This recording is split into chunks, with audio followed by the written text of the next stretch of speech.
بسم اللہ الرحمن الرحیم۔ السلام علیکم۔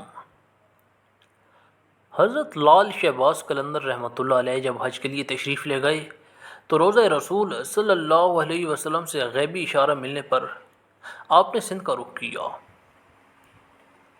سندھ تشریف لانے کے بعد آپ نے ایک جگہ قیام کیا۔ اس وقت سندھ میں ظلم و جبر اپنے عروج پر تھا اور عام تھا، کسی کی کوئی فریاد نہیں سنی جاتی تھی۔ اسی وقت کا یہ مقولہ بھی مشہور ہے، اندھیر نگری چوپٹ راج۔ لوگوں کو بے بس اور لاچار دیکھ کر ایک مظلوم جس کا نام سکندر بہادر بودلہ تھا، وہ ایک نعرہ مستانہ لگایا کرتا تھا، میرا مرشد آنے والا ہے، ظلم کا زوال ہونے والا ہے۔ سکندر بودلہ سیوستان کی پہاڑیوں میں عبادت و ریاضت کرتے تھے۔ ایک رات سکندر بودلہ نے خواب میں آواز غیبی سنی کہ ایک مرد قلندر آنے والا ہے جو ظلم کو نور میں تبدیل کر دے گا۔ پھر اکثر ان بزرگ کی زبان پر یہ رہتا تھا کہ میرا مرشد سائیں آ رہا ہے۔ اس نعرے کو سن کر شہر کے لوگوں کے دلوں سے دعا اٹھتی تھی کہ خدا کرے ہمارا خیر خواہ جلد آئے اور ہمیں اس ظالم راجہ کے ظلم سے بچائے۔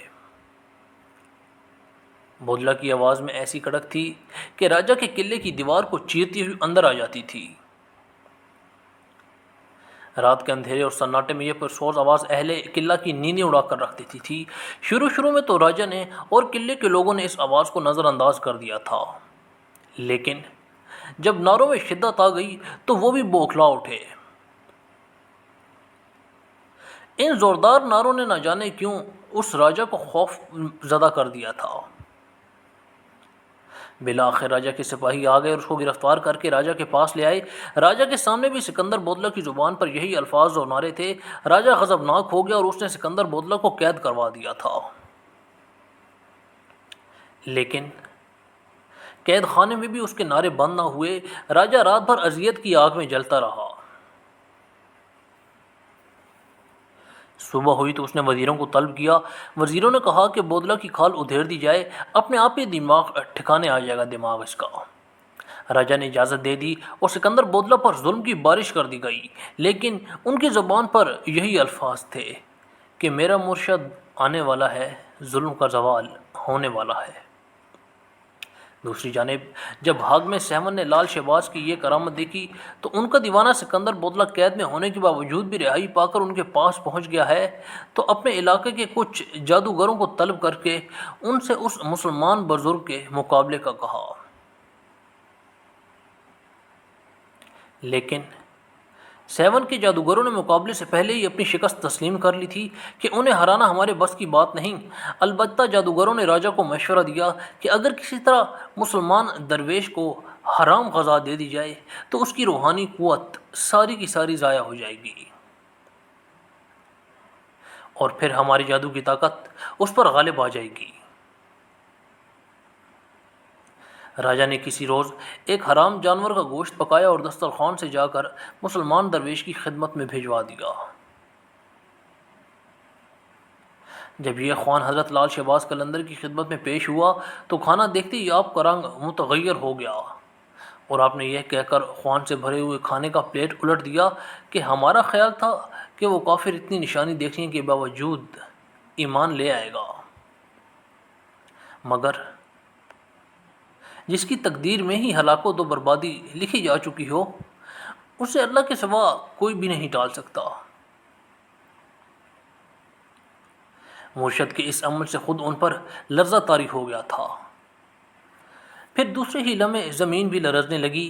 سیون زلزلے کی لپیٹ میں تھا۔ زمین نے 2 کروٹ لی اور طاقت و اقتدار کا سارا کھیل ختم ہو گیا۔ ادھر درویش کے سامنے خوان الٹا پڑا تھا اور ادھر ہاتھ میں سیون کے قلعے کی بنیاد الٹ جا چکی تھی، جبکہ ایک روایت جو عام طور پر لوگوں کی زبان پر ہوتی ہے کہ ایک مجذوب حضرت لال شہباز قلندر رحمۃ اللہ علیہ کا دیوانہ تھا اور اس کو ساری دنیا میں حضرت لال شہباز قلندر سے زیادہ کوئی عزیز نہیں تھا۔ بادشاہ کو شدید غصہ آیا کہ میرے خلاف لال شہباز قلندر کے حق میں نعرے لگانے والا کون ہے؟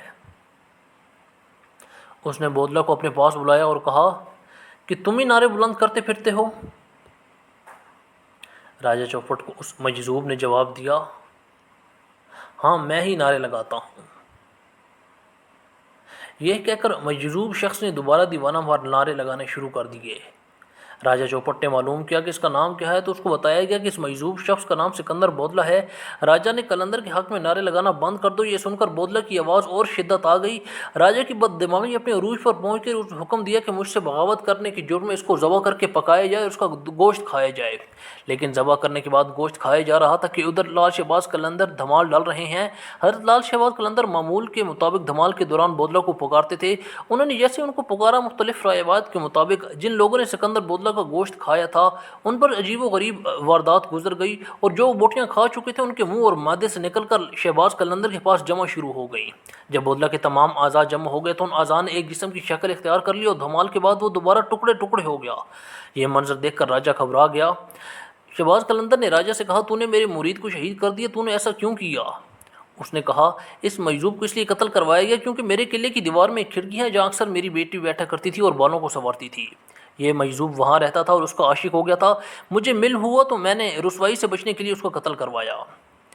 شہباز قلندر نے راجہ کو بتایا، اس کا نتیجہ راجہ کو بھگتنا پڑے گا، مگر راجہ الٹا دھمکا کے محل کی جانب لوٹ گیا۔ پھر حضرت لال شہباز قلندر اپنے مرید کی یاد میں بے تحاشا رہے اور راجہ چوپٹ کو بد دعا دی۔ ادھر بد دعا ہونی ہی تھی کہ راجہ اور اس کا قلعہ الٹ گیا، اور یوں حاکم سہمن اپنے دردناک انجام کو پہنچ گیا۔ روزانہ اسلامی واقعات سننے کے لیے ہمارا چینل سبسکرائب کریں اور بیل کا بٹن ضرور دبائیں۔